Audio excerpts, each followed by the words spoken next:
اتنے زیادہ دین سے محبت کرنے والے لوگ ہیں یہاں پہ، دین سے لگاؤ رکھنے والے، دین پہ چلنے والے، پھر سمجھ نہیں آتی پاکستان میں اتنا برا حال کیوں ہے۔ کوئی ادارہ یہاں ایمانداری سے کام نہیں کرتا، نہ کوئی انڈیویجول ایسا ہمیں نظر آتا ہے کہ جو ایمانداری سے اپنا کام کر رہا ہو۔ ریسنٹ سروے میں پاکستان کے نوجوان سب سے زیادہ فارغ رہنے والے بتائے گئے ہیں کہ یا تو پڑھتے نہیں ہیں یا کوئی کام نہیں کرتے، کہ اسلام کا درس تو اس سے بالکل ہٹ کے ہے۔ تو یہ چیزیں، برائیاں اسی طرح ہیں جبکہ ہم لوگ اپنے آپ کو اپنی اپنی جگہ ٹھیک سمجھ کے جی رہے ہیں۔ یہ جب چیز سامنے آتی ہے کہ جس طرح ہم بالکل خود کو ٹھیک سمجھتے ہیں اور جنت کا ٹکٹ دیا ہوا ہے اپنے آپ کو، اگر دیکھا جائے تو یہی برائی یہود و نصارہ میں آئی تھی، اور اس کا ذکر اللہ نے قرآن مجید میں بھی کیا ہے، اور انہوں نے کہا ہے کہ اگر تم لوگوں کو اتنا ہی یقین ہے تو کوئی سند لے آؤ، یہ تو تم لوگوں کے اپنے خیالات ہیں۔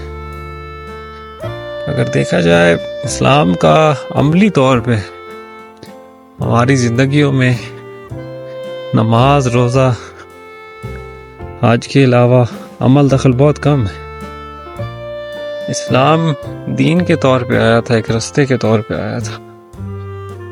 میرے خیال میں خوشی غموں کے موقع پہ یا اور کسی مذہبی تہوار کے موقع پہ ہمیں اس چیز کو بھی ذہن نشین رکھنا چاہیے کہ ہمارے یہاں آنے کا اصل مقصد کیا ہے،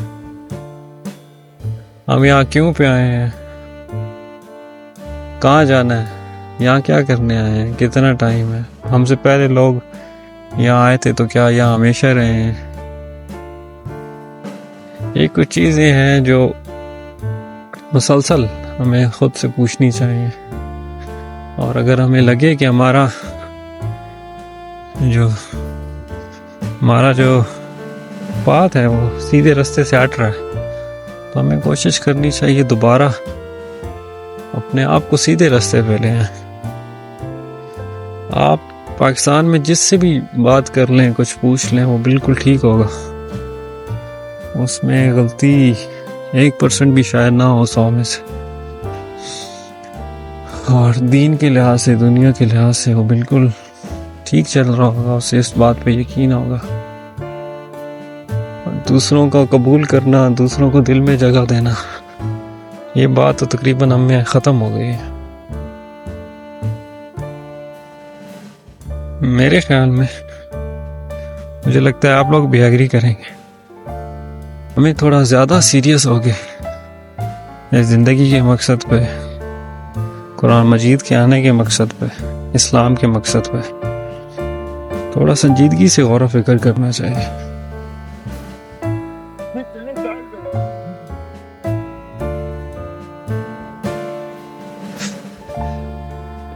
غور و فکر انسان کو سیدھے راستے پہ چلنے کا میں اہم کردار ادا کرتا ہے، اور آج کل کی ٹیکنالوجی کے دور میں تو ہم لوگ سیدھے راستے سے بہت دور ہو گئے ہیں۔ سوچنے سمجھنے کا جو ہمارے پاس ٹائم ہوتا تھا، یا مل بیٹھ کے کچھ اچھی ڈسکشن کرنے کا، وہ موبائل ڈیوائسز میں یا اور فضول کاموں میں خرچ ہو جاتا ہے۔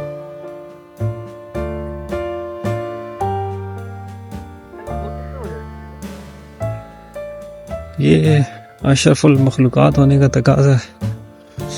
دنیا میں کوئی اور ایسی مخلوق نہیں ہے جو سوچ سمجھ سکتی ہو، اس کے مطابق اپنی بہتری کے فیصلے کر سکتی ہو، عمل کر سکتی ہو، مل کے چل سکتے ہو۔ یہ صلاحیت زیادہ تر انسانوں کے پاس ہی ہے، اسی لیے پھر ان کی ذمہ داری بھی زیادہ ہے، کیونکہ جب آپ کے پاس کوئی پاور، طاقت آتی ہے تو اس کے پاس ساتھ ساتھ آپ کی رسپانسبلٹی، ذمہ داری بھی زیادہ ہو جاتی ہے۔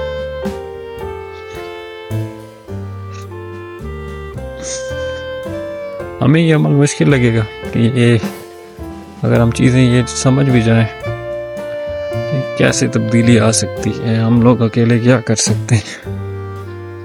یہ شیطان کی جانب سے یہی تھاٹس ہمارے دماغ میں انسٹال کرنے کی کوشش کی جاتی ہے. لیکن تبدیلی ہمیشہ شروع میں امپورٹنٹ نہیں لگتی، چھوٹی نظر آتی ہے اور اس قابل بھی نہیں ہوتی کہ اس پہ غور کیا جائے. اگر آپ کے لوگوں کی زندگی میں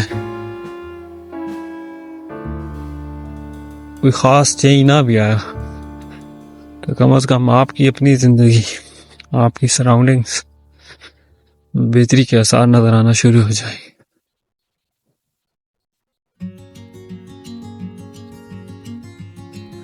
اور میرے خیال میں ایز اے انسان، ایز اے مسلمان، کم سے کم ہمارا یہ رویہ ہونا چاہیے. اگر ہم بڑے پیمانے پہ کچھ نہیں کر سکتے تو کم از کم اپنی ڈائریکشن کو سیدھا کرنے کی کوشش شروع کر دیں. اس کے لیے ضروری ہے کہ ہمیں پتہ ہو سیدھا راستہ ہے کیا.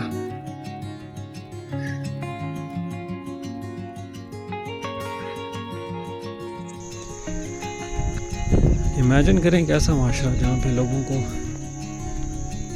اپنے عمل پہ، اپنی باتوں پہ، عقیدوں پہ اتنا یقین ہے اور پھر بھی وہ معاشرہ مکمل طور پہ بگاڑ کا شکار ہے.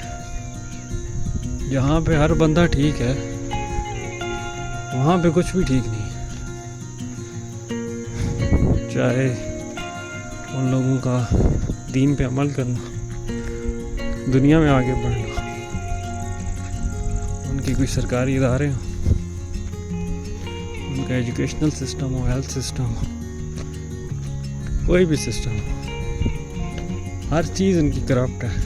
اور پھر بھی لوگ اس بات پہ مکمل یقین رکھتے ہیں کہ وہ بالکل ٹھیک ہے. میرے خیال میں تو ایسے معاشرے کو یا تو پاگل کہا جائے گا، ڈبل سٹینڈرڈ، منافقانہ سوسائٹی. اس کے علاوہ تو سمجھ نہیں آتا انہیں کیا کہنا چاہیے.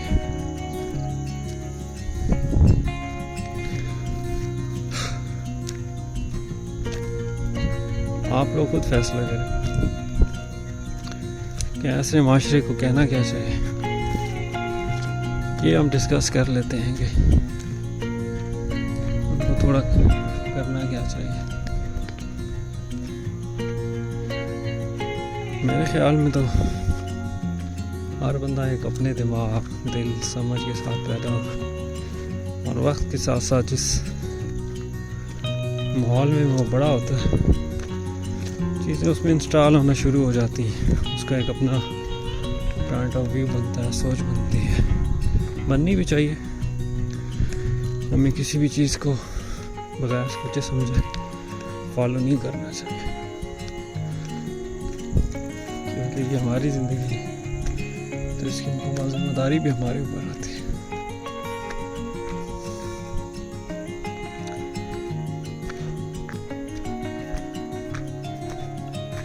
تو ہمیں اسٹارٹ کرنا چاہیے دوسروں کو ایکسیپٹ کرنے سے. دل تھوڑا بڑا کرنا چاہیے کہ یار جس طرح ہم بھی اپنے آپ کو بالکل ٹھیک سمجھتے ہیں دوسرا بھی اسی طرح سمجھتا ہوں. قرآن میں تو یہ کہا گیا کہ دوسرے جو کافروں کے خدا ہیں ان کو برا نہ کہو، کہیں وہ ناسمجھی میں تمہارے سچے خدا کو برا بلا نہ کہے. قرآن میں بار بار ہے کہ کیا تم عقل سے کام نہیں لیتے، میری نشانیوں کو نہیں دیکھتے، غور و فکر نہیں کرتے. یہ لوگ بھی محنت میں لگے ہوئے.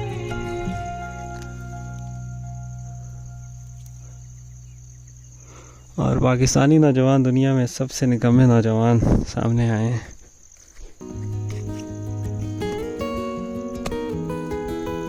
میں اپنی جوتی صاف کر رہا ہوں کہ کہیں میرے ساتھ چمٹا ہوا میرے ساتھ ہی نہ آ جائے. اگلے جان اس نے مجھے پکڑا ہونا ہے کہ یار تم ادھر کھڑے کیوں ہوئے تھے ویڈیو بنانے کے لیے. چلو دیکھیں صبح سے شام تک لگے رہتے ہیں کچھ کرتے ہی رہتے ہیں اور اپنے وجود کے حساب سے کچھ بامعنی کر رہے ہیں، بے معنی نہیں کر رہے ہیں.